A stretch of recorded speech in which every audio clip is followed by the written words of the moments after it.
It is now or never time for Newcastle. Of course, they did finish 5th in the Premier League this year, which means they have secured a Champions League spot and they need to act upon it in the window. In today's video, I'll be sort of looking through all the goalkeeper, defensive, midfield, and attacking options that Newcastle have at their disposal, and what will be going through Eddie Howe's mind and really dissecting sort of the news and the rumours going around the club right now. And yeah, I think exciting times to be a Newcastle fan, but at the same time, they do need to get this window right. Kicking things off with the goalkeeper position, and I will disclose I am recording this video obviously before you guys are seeing it and it's being released, and I'm pretty convinced this will be the situation. That's why I'm recording it quite early, so I'll talk to you guys about my thoughts and we'll see if it will happen over the window.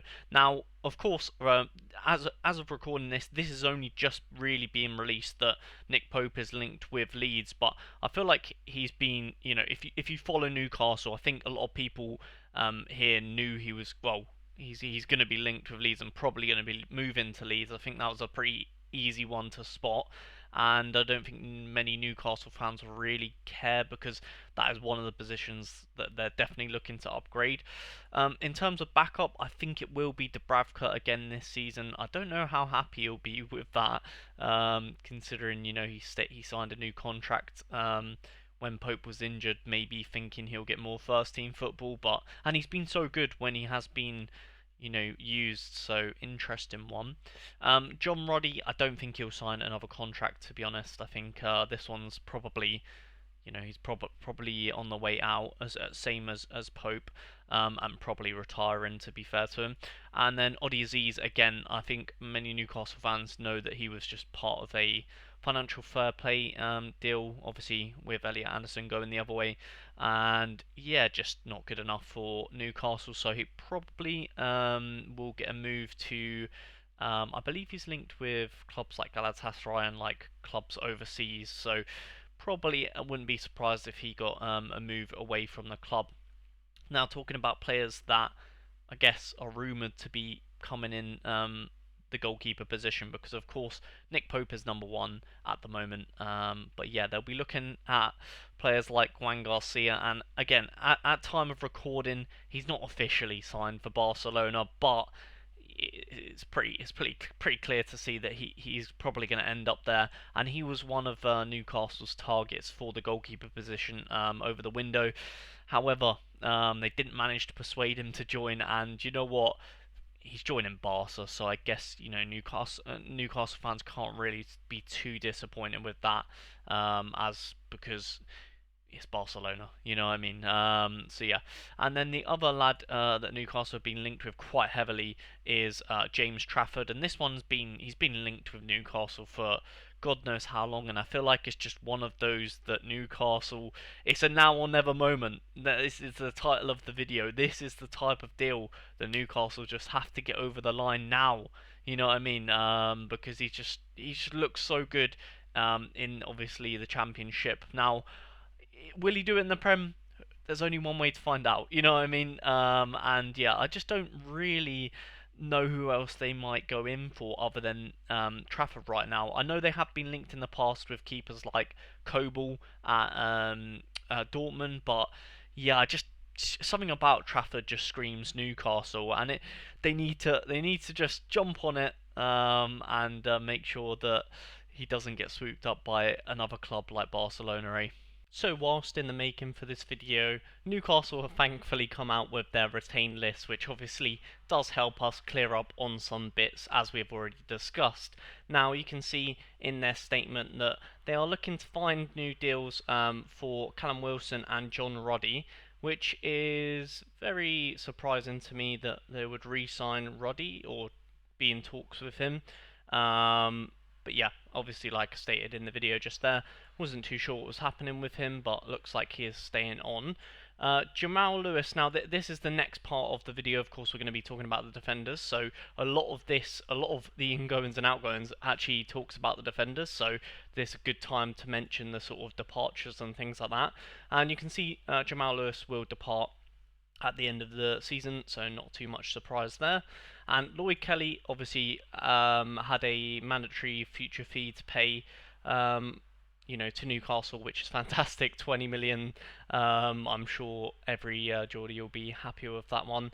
And yeah, now this is the interesting one. They decide to retain Mark Gillespie, who is just, I guess, just going to be used as like a good goalkeeper to have in training type thing, because he probably won't see the field. Maybe an odd like FA Cup match or something, but yeah, he's rarely ever going to get used, in my opinion. And then you can see contract extensions for Fabian Schär, Emil Kraft, and Dan Burn, which I don't think many people will be too surprised at. If there was anyone there that you would maybe be umming and ahhing about, is Emil Kraft, but I think he's a really good squad player, to be honest, so I'm sure people will be okay to see that them three obviously got their contracts extended. And yeah, so moving on with the defenders. So I've got on here just to show you guys that obviously Newcastle will receive 20 million for Lloyd Kelly, or in and around that number, so that's always great. Livramento heavily linked with Man City. However, it's recently come out that I think this is one of them that the media or the news just like to jump on anything. I don't ever see Tino leaving. I think he's the only one that's been linked with a potential move out, so I thought it's worth me mentioning the guys that might move on, and then we'll talk about the players that they have and then the players they might sign. But yeah, Livramento, I don't see it happening personally. I'm pretty sure he came out in an interview recently and kind of squashed the rumours as well, but I guess it's worth throwing in there that he could potentially move to City, but he will be Newcastle's starting right back next season. The starting left back will be Mr. Lewis Hall, who of course was fantastic last season, however picked up an ankle injury, which pretty much saw him miss the back end of the season, but he was phenomenal in left back, so nothing will change there. He should be the starting left back. And then yeah, where we move into the more interesting positions is of course the centre backs. Now, I don't doubt that Sven Botman is probably the best centre back at the club. However, it is just his injury has obviously put a massive, massive sort of hamper on his progress in his career. Obviously, still relatively young, 25. He's still got loads of years ahead of him. However, yeah, he's just trying to cope with that ACL, and I believe he picked up another knee injury that wasn't related to the ACL. But yeah, he's just struggling a bit. But next season, I feel like he hopefully will be back fully fit and ready to go. Maybe this season he was rushed back a little bit. Because yeah, I mean, I think most people would agree he's probably the best centre back just when he's fully fit.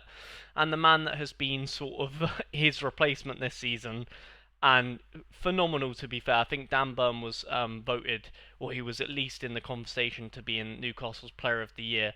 I'm pretty sure he won their Player of the Year, but I could be wrong. Of course, scoring in a final and playing for England, a great year for him. I'm sure he was, happy to get his opportunity due to Sven Botman being injured, but I think it makes total sense for Newcastle to keep Dan Burn, keep Gahey, and keep Schär, because it allows Eddie Howe to play the 3-back when he wants to, and then obviously if he wants to play a 2-back, it will still probably likely be Botman and Schär, because don't want to have two left footers and in centre back, and Eddie Howe's been quite big on that. However, it's kind of hard to leave Dan Burn out of the squad as well, so who knows where he's going to go with that one.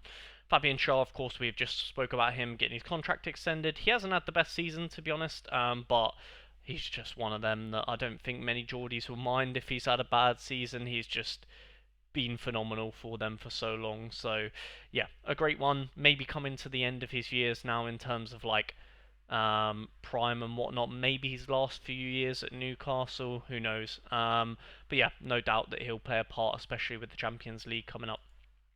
Up next, we've got Kieran Trippier, and I believe I'm pretty confident that he will probably move to make funds for other players. However, that could be he's a great one to have in the change room. I mean, a proper leader.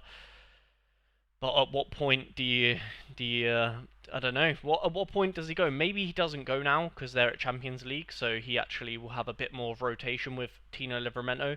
But the only reason he's playing at the back end of the season is because Lewis Hall got injured. but maybe he's a great sort of squad. If he's happy to accept a squad role, then I'm sure he'll probably stay. But yeah, maybe one that goes to like Saudi and just gets Newcastle a lot of money for other moves for maybe perhaps a younger backup. But yeah, I'm not saying that he will move. He's just one of them that could potentially move. Like for example, between him and Livramento, I see Trippier moving more than Livramento, if that makes sense. So yeah.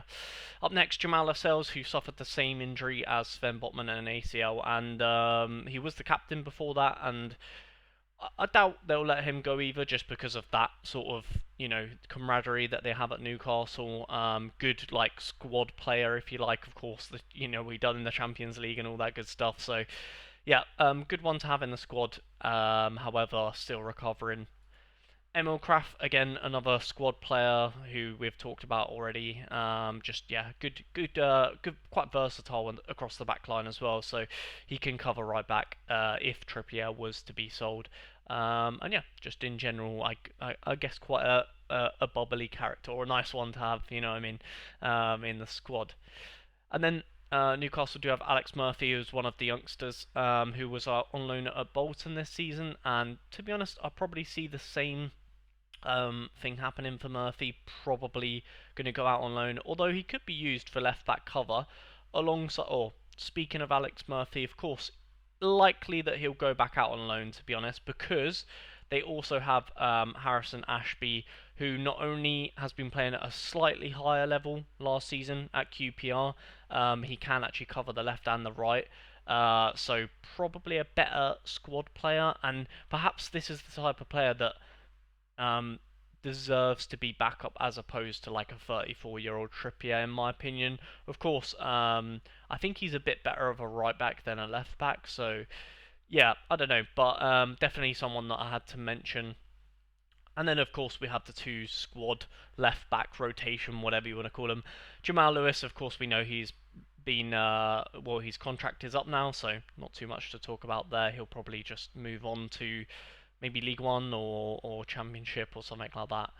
And then last but not least, Matt Targett, who is one that I am more confident will be used to fund other transfer moves. I'm pretty convinced he will get a move in the summer, because he's just, yeah, you can see he's played 20 minutes all season and he's been fit as well. Like, so yeah, kind of shows you the that's all you need to know, really. So he probably will get a move. I don't know where to. Maybe Championship. Who knows? Who knows? Maybe a bottom end like Premier League team would take the risk on him. But yeah, Matt Targett, definitely one to mention that probably will be used to fund other positions. Now, the only person that I could see heavily linked defence-wise to Newcastle is centre backs. Really, a few centre backs. But the main man is Mark Gahey, and of course he was the one that they were linked with last summer. However, they didn't manage to meet the price point, and this is the reason that I call the video now or never. Same with Trafford. They just need to. You got Champions League football. I know they're going to have to overpay for Trafford, but same with Gahey. You're going to have to overpay for him, but it's the opportunity cost. Trafford and Gahey, remember, they are still very young football players that could have 7, 8 years, 9 years, whatever, 10 years playing in Champions League, Premier League level. So, yeah, I think Gahey and Trafford, like I said, the title of the video, now or never. Let's get it over the line, Newcastle, and let's move on to that midfield. Now here's one we don't need to spend too much time on. It's the Newcastle midfield. Now, a lot of people obviously saying Newcastle have the best midfield in the Premier League, and that is because Tonali, Joe Linton, and Bruno G, when they're all fit and they're all playing, it is a dangerous, combo, especially when Joe Linton doesn't have that, little knee injury that he suffered with nearer to the back end of the season. Nearer the start and middle sort of, well, I guess nearer the middle of the season was when all three players were actually fully fit and playing, because of course at the start you had Tonali, who was not only just coming back from, well, was still banned a little bit at the start of the season, but then he had to get back into the swing of football, and then mid part of the season was when they were all like fit and firing. And then at the back end of the season, of course, Joe Linton had a bit of a knee injury. But when all three of them are, on top, yeah, it's going to be very hard to get a person to take over in that midfield. If there was anyone that would be dropped, it potentially would be Joe Linton, but I, well, from the outside looking in, but I think a lot of the Geordies just love him too much for him to ever get dropped. But maybe potentially more of a rotation thing, so he doesn't get injured as much, because he is quite, susceptible to being injured. So not much to talk about in terms of Joe Linton, Tonali, and Bruno G, because they're in the nailed three in midfield. Barnes and Murphy are seen more as attackers, so I'll talk about them in the next part of the video. And the other three midfielders is Willock, Longstaff, and Miley. Now, Miley hasn't really been given his opportunity, but I know he'll be absolutely dying to get some more minutes. So Miley, now they have the Champions League, I would anticipate that Miley gets a lot more starts probably in the Premier League, potentially rotating a bit more with Joe Linton. But the only problem is, actually I don't see that happening. I think he would rotate more with Tonali because he's more of a Tonali type of player. Willock will rotate probably with Joe Linton because they're quite similar. Now here's where Newcastle have a bit of a dilemma, because they don't really have a Bruno G rotation, because Longstaff, let's be honest, he's just nowhere near Bruno level, and I'm pretty sure he's heavily linked with a move to Everton. So if he does move, which is probably quite likely, Newcastle will be looking to probably get a rotation in for Bruno G, and it sounds weird, but obviously they just recently sold Elliot Anderson, and he's the only man that I really have seen linked, perhaps with a move back to Newcastle, and I think Newcastle would, welcome him with open arms if they were to somehow nab him off or back off of Forest. Of course, he is the Geordie Maradona, and his home is Newcastle, so we'll see if he does return. But that might be really push this midfield to another level if they had Elliot Anderson in there to sort of rotate in. But yeah, I think apart from that, not much else to talk about in the midfield. However, the forwards, there is a lot to get onto, so let's get to it. Now this is the fun part, the forwards, and the reason this is fun is because Newcastle have been screaming for a right winger pretty much for a long time. However, I will say that Murphy has had an absolute killer season, considering they definitely did not want him to be in the first team coming into this season. With that being said, I think Murphy almost certainly, stays in the side here as probably the starter going into the early part of next season, and I'm assuming whoever they do manage to sign will be slowly integrated into the squad. With that being said, Harvey Barnes is one that I think he's the type of player that Eddie Howe would really want to keep.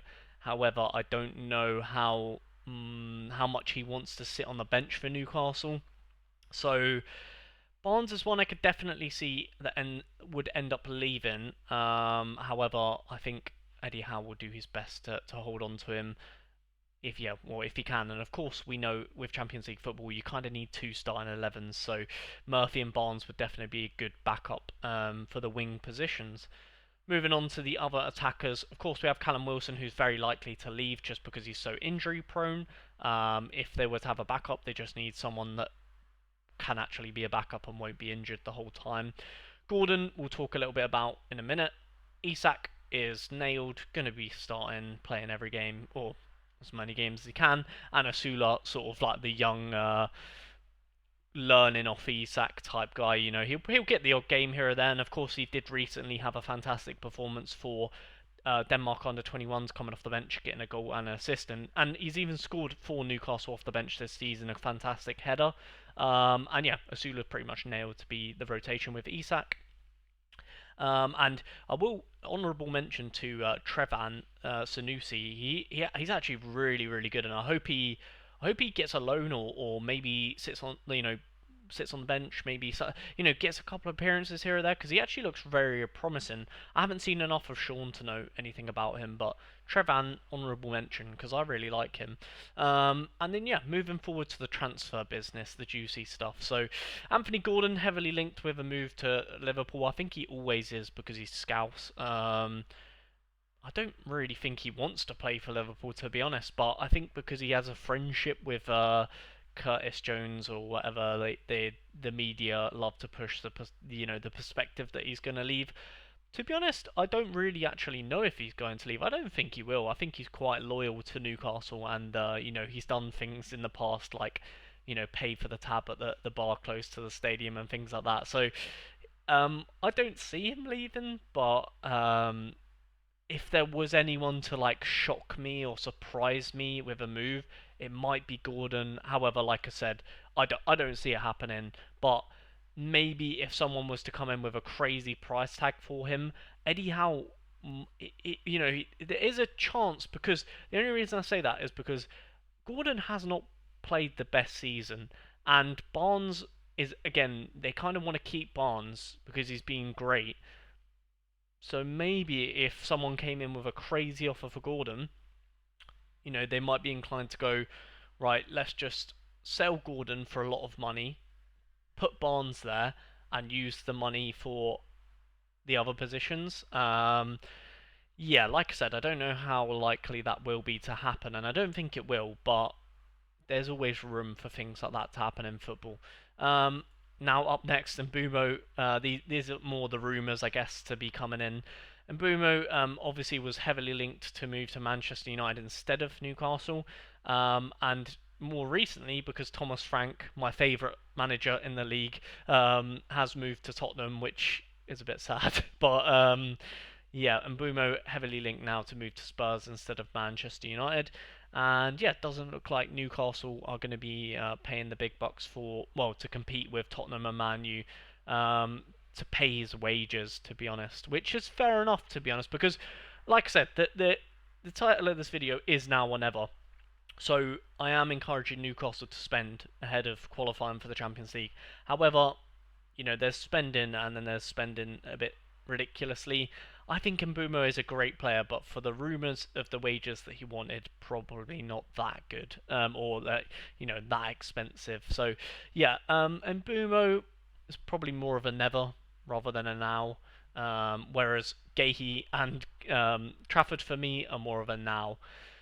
Moving on to a now is Anthony Elanga, heavily linked with Newcastle, of course with his Swedish connections with Isak, and he will be, if he didn't come, through the door and sign for Newcastle, he would almost certainly be knocking on the door to be in, the starting 11 like almost immediately because of the things he's done for Forest this season, and generally speaking has a very good connection with Isak. So again, one of them weird ones where if Gordon did leave, maybe Elanga could be that guy, but I don't think Gordon will leave. But you know what I mean. It would still be nice to have a Gordon, Isak, and Elanga across the front three. And the last person that has been linked with Newcastle is João Pedro. I think this one is a bit more, probably maybe the first one we'll see come through the door because. If you guys have seen Brighton this season, especially early on in the season, he just the way he picks up the ball deep, can drive through the midfield, he obviously I think when he joined the Premier League he was more of a striker, but I think his best position is definitely sort of in that creative freedom, sort of just in behind the striker type role where he can pick up the ball, dribble with it, and play someone through. Obviously he can finish as well. Don't get me wrong. And I see him very similar to Morgan Rogers in the sense of he's not going to be your Watkins. He's not going to be the guy up top. That's going to be Isak. He's going to be more of the guy that supports him. So it'll be interesting to see how they integrate someone like João Pedro if they did pick him up, because is he a first team? Is he going to be more of a bench rotation player? If he was first team, who are you dropping for him? Maybe that's where Joel Linton makes room and Bruno G and Tonali sit more deep and create more of yeah, more of like a him to sit just in behind Isak with Elanga and Gordon off the left. Yeah, I don't know. It'll be an interesting one to see if he works, if Eddie Howe can work his magic and fit him into the side. But yeah, that is all sort of the transfer rumours in the forward position rounded off. So there you have it, guys. There is my Newcastle now or never. A couple of nows in there. Definitely a couple of nevers as well. But yeah, of course, over the transfer window, we're going to see a lot more rumours and things like that happening. So let me know in the comments down below who you would like to see join Newcastle this season. If you guys have enjoyed the video, please do remember to leave a like, subscribe if you're new. We'll catch you guys in a future video. Peace.